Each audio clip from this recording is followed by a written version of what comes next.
Hello everybody and welcome back to a brand new video today, and we're going to be discussing and taking a look at the brand new patch 5.0 for UFC 4. We've had so many patches at this point. It's nice to see the devs still continuously progress through the cycle of the game, give us new things to play with, give us things we've asked for, tweak, change, balance, caress, the areas of the game that need fixing, need improving, that need sorting. So it's nice to see that is still happening. Now 5.0 is a big one. Usually a 0-0 at the end means there's a lot of big changes coming. There's a few changes in this, some that would affect the gameplay quite dramatically, others not so much, but we're going to go through and take a look at them now. We'll start with the major updates. So new fighters again already. We have Khamzat Chimaev and Megan Anderson. Kind of an interesting addition in it, that she comes in at 135, so she's very tall for 135. Striking stats aren't too bad, so that's kind of fun. Framey, a lot of framey fighters give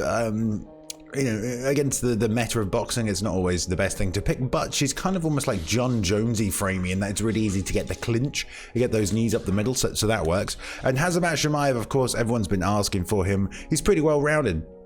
I think he comes in there as well at middleweight and light and welterweight. So he's tall, well-rounded, cool pick. Not overly unique in his skill set compared to other fighters as well. Excuse the dog tail around in the background. Added new items to create a fighter, new hairstyles and clothings. I believe there's 10 new hairstyles, 2 new dreadlock styles, and some new clothing options. Again, cosmetics. Some people don't care, some people do care. New hairstyles is only for create a fighter, which means career mode, or if you're going to take your calf online, which you never see anymore, unfortunately. So we'll see how you guys feel about that, of course, as well. Also, by the way, I forgot to say, let me just throw it in there really quickly. We just hit 10,000 subscribers as well. I forgot to say at the start of the video. So we're on 10K now. Woo! Represents, been a while. But yeah, thank you very much for 10K, everybody. I appreciate it. I appreciate you all. I will be doing a live stream, like a companion for one of the upcoming cards, whatever the big next pay-per-view card is. Not the Saturday, today, when this comes out. We'll pick a bigger one than that as well. Okay. Various fighter likenesses updated. Sterling, Chiesa, Holloway, Tim Elliott, Colby Covington, Jermaine Durandamy. Yeah, hair updates, really, tattoo updates, things like that. It's always nice to keep them up to date. I mean, there isn't any. I know that DC's been putting out those videos of real-time stat adjustment. We haven't really seen much of that. We get appearance updates, but not actually in-game stat updates as frequently, which is kind of strange. But there we go. Hair and beard and body for Chiesa, which need to change in. Hair and beard for Max. Max's new hair looks great. Jan's shorts are changed as well. Someone noted that in one of the comments on my videos, I think, and I posted that. So there you go. If you're that person, Jermaine update and Colby's body looks really good as well.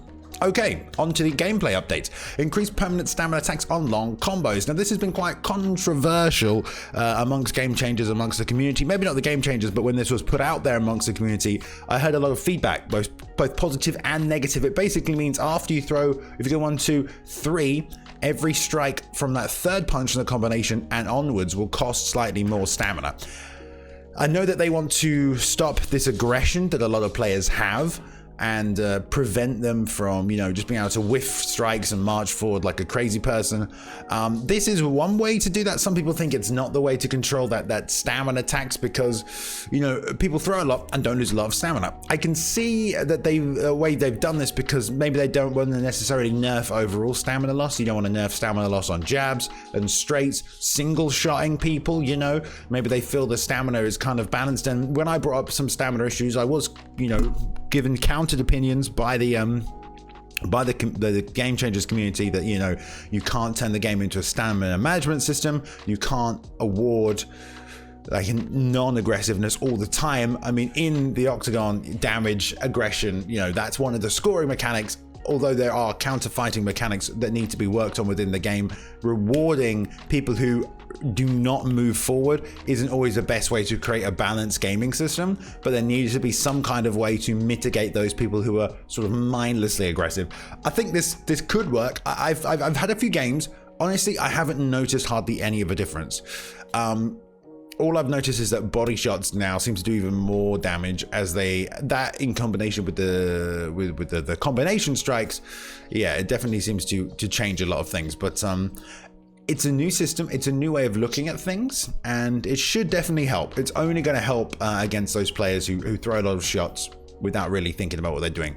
Some people thought that third strike shouldn't count as a long combination. Obviously, I think it depends on the weight class, but I think it's fine. I think you start at the third strike. Not many people even throw. I mean, I don't throw 4-punch combinations, like, ever. So, I mean, maybe if we're really in close and you're hurt against the cage and I'm just like digging uppercuts and hooks to the body. But apart from that, yeah, I don't know that it affects too many people, but definitely it will help to quell those people who use someone like Max or Tony Ferguson and just march forward throwing a whole bunch of punches. Fix a bug with slip counters and stopping power. Now, this is something I've been asking for since the game came out, and a lot of other people as well. They definitely do seem to have more stopping power. There were times before where you would slip maybe someone would throw a 1, 2, 3, and you'd slip the 2 and hit them, but the 3 would still catch you. Now I've noticed that you can slip the 2 and hit them and it'll stop the combination. So if someone's walking forward throwing a combo at you and you slip a strike mid-combo and hit them, generally, I haven't found it not at the moment. It depends on what the shot was and what you hit them with. Generally, it's stopping the combination now. So you're rewarded for your head movement interrupting their combination, whereas before, you didn't really feel like you were. Applied evasion tax from blocking slips at 75% of the tax from regular slips. Okay, that's good. I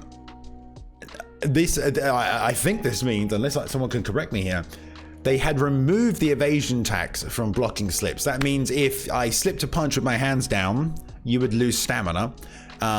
And then they changed it as well. So if I slipped a punch whilst blocking, you wouldn't lose stamina for my slip. They've put this back in, but it's at a much reduced rate. So 75% of the tax from regular slips, they've obviously made a big difference in slipping with your hands up, slipping with your hands down. All right, but I'm glad that's back in because I still think you should still tax your opponent if they miss you there. Made it so submission strength has an effect on the size of the wedges, so the blocks. Submissions were very, very OP at the start. Then they sort of tried to balance them. Then everybody stopped using them. I still think they're quite good. It's just about the setup, the positioning, and you don't always get the first submission you hit. You know, you test it and then you have to come back to it later in the fight when you kind of know your opponent, the feel for what they're going to do, and you get a gauge and a read on which way they're going to go, which direction they're going to move, things like that. So I think it could use a little bit of an update, a little push on that. But even when the attacker doesn't have a sizable stamina advantage, it's just another way. It's just another way for sub artists to get them subs locked in. This would result in more dangerous submissions from advanced positions, even when the attacker doesn't have a sizable stamina advantage. So there we go. I like that. So your high level jiu-jitsu moves or submissions are going to be rewarded depending on the fighter, depending on the position that you are in. I just think subs did need a little buff, so it's fine. Added scrambles to tower takedowns. So tower takedowns can now be scrambled by the defender, resulting in a roll to immediately get up. This solves a previous issue where some of these takedowns ended up being too hard to defend because they had to be denied early, could not be denied late. There was a few problems with a couple of takedowns in that regard. They've sort of had to slowly add a lot of takedown defenses and rolls and stuff to a bunch of different takedowns. But I mean, at least that's being cleared up. I mean, that's in there. I'm sure that's fine. Practice mode, like a bunch of new practice mode changes. So now sustained sways can now be recorded. Stopped training partner and strike recording from denying transitions and submissions. Added more grappling start positions. Added option to start in the clinch or catch kick states. Added new HUD displaying the numbers of recording in strike recording mode. That's all good because some people like to get in there and view the numbers. That's how a lot of the game changes bug fix problems, really, because we don't have a lot of systems apart from like using the practice mode to really demonstrate like percentage of damage being applied in certain situations and states. But also it does mean you can go in and work those positions that you kind of never really found yourself in until it was, you know, time to learn on the job, you know. So now you can put yourself in those positions, you can practice, you can find out who's got throws on there, who's got takedowns on there, the different positions, which leg has to be caught for you to be able to throw the flying knee. You can kind of process and work through that as well. So I think that's good. That's always fun. You know, a nice new change to the practice mode. Added new custom fight AIs and made them available in custom fight now. That's cool, right? That's really cool. You can set up your own AI depending on the person you're fighting, and adding new custom fighter AIs is going to just change how the game feels, especially in career mode and stuff like that. I think they've done a great job with the AI this year. As someone who's now on like their 6th legendary career mode playthrough, that would never have happened in UFC 3. I would have just been bored stiffless because it would have been too easy or too stale. Everyone would have felt the same. The AI feels really good this time around. I think they've done a really good job with it. I think it's the best AI they've ever done as EA. Obviously, UFC Undisputed 3 was really good AI too. UFC 4, it's been good. It's been really good. There is some problem with like sometimes kickboxers try and grapple you a lot, but the actual feel of the fight is a lot better. Addressed various animation issues with transitions. Yeah, sometimes there's errors and things like that. That's just them bug fixing that. Added scramble to tie clinch circling trips. Didn't know. Honestly, that's again, sometimes you don't really see that takedown. That's when you have their head and you pull them to the side and then do the R1X takedown at the same time. You kind of kick out their base with your leg. I did not know there was no, I guess there was a deny, but no like late deny, like no scramble deny from that one. Fixed inconsistencies with defenders' stamina drain from scrambles, okay. Tuned submission offense, attribute effectiveness, that goes back to what we've talked about before, but now that means if you have a higher sub offense, it's going to be a little bit more effective for you. Tuned stamina cost of ground and pound, I think this is good. If you try and straight up finish someone with just ground and pound, not I've hurt them, I've dropped them, let me get up and pound them out. Not that. Like, I'm the person who takes them down and tries to beat my opponent up and finish them with ground and pound. It'll take you about 3 rounds to put someone out. It takes a long time and you lose a lot of stamina. You lose more stamina than the person on the bottom. Now that makes sense. You know, you're the one punching and working, but if you're constantly denying their transitions, you should at least be balanced, right? Like, it doesn't feel like that. It feels like I can take you down and beat you up for 2 rounds, and at the start of the 3rd round, I'm knackered. It's like, but I was the one holding you down and denying transitions and hitting you. I was hitting you to the body, so it needed a little bit of a tweak, in my opinion, just to give those people who like to go that route to victory a chance to not be like in a really detrimental position. So that's fine. I mean, that's how you beat Habib. You just let him take you down for 2 rounds, and all you did was just defend yourself a bit. By the 3rd round, the person who's using Habib is knackered, and you can kind of put them out. So, tuned AI clinch behavior, as I was saying. Sometimes wrestlers have been clinch, or sometimes kickboxers be clinching. Hopefully that's gone. And catch kick behavior as well. It's quite frequent. I don't really see that was a problem, but maybe they've tuned it in ways that I'm not aware of. Fixed rare instances of undue start switches when exiting the clinch. That was annoying. You don't want that to happen because then you got to reswitch your stance. Reswitching your stance gives your opponent like a half a second window to close the distance, throw a strike. You can't block it. It's awful. There shouldn't be any stance switching unless you input the button yourself, in my opinion, but there we go. Fixed an issue where single leg takedowns during an uppercut ended in the back clinch. Yeah, that was a problem we were seeing in the ESFL as well. It's like a late denial on it as well, as during the uppercut sequence where someone would just constantly take the back from a single leg takedown or bailing on the single leg takedown. Or late deniers from single leg takedown, they would end up on the back, walk them to the cage, and then take them down. We saw that over and over again in the ESFL. I'm glad to see that's being addressed in some ways. Fixed issue with the grapple HUD remaining on the screen. That has been in every single patch since the game came out. It still happens. You know, like fix the grapple HUD on the screen, you know, when you're, sometimes it just stays on there. We'll see if that's gone permanently. And updated some movesets as well for fighters. So here we go. Alexander Volkov, back uppercut, which is his rear uppercut, and front kick 3 to 4. I like that. The front kick, very good for Volkov.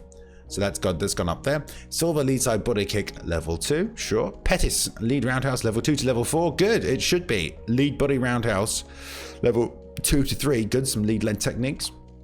Bobby Green, lead side kick to leg, level 3. He has been using that a lot. Back front kick to body, 2 to 3, nice. Damien Meyer, leg locks, level 1 to 3. I don't know why it's level 1, but I guess maybe that was an early assessment and then they didn't really see that there were many leg lock specialists within the game. So boxing combos, level 2 to level 3, nice for RDA. Back hook, level 2 to level 3. I feel like that should have been level 3 anyway. Back body hook, level 3, yep. Lead overhand as leg locks level 3 as well. Interesting. All right. Seven Struve, lead sidekick to the body. Cool. Tom Breeze back in it, giving his single leg a boost and his lead and back elbow. Uriah Hall. Wow, look at this. Lead leg kick to level 3. Lead roundhouse to level 3. Back spinning heel kick level 5. Wow. That's pretty good.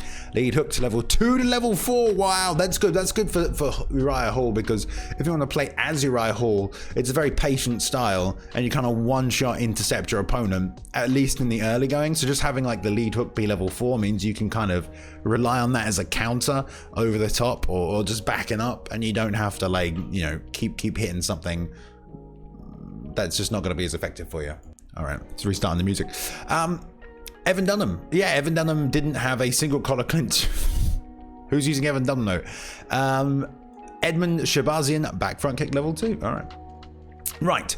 Fixed inconsistency with the major back lunge depending on which stick was used to perform it. That's the new L1 back step that they added. I had noticed some inconsistencies in it, so much so that sometimes I started using it, then I stopped using it because it just wasn't working. It was like, this thing's not working. You know, I'd rather use the fade out arm push, or the extended arm retreat as it's called. So cool, that's nice. Allowed blocking during minor back lunges. Okay, that's I mean, I feel like when you do the extended arm retreat, if someone throws something to your head, you block it automatically. So I feel like that L1 back step, adding that just makes that as defensible as the blocking retreat. Fixed a bad grappling exchange from mount, not sure specifically what that is, but okay. Improved side slips by applying loss of opponent's tracking when walking and slipping to the same side, to the outside of strikes, except jabs. Interesting. All right, interesting. Side slips when walking to the same side will now behave similar to major side lunges, and that they will now make the opponent completely lose track of you and force them to pivot before they can strike you again. Nice. Very similar to what Aldo does.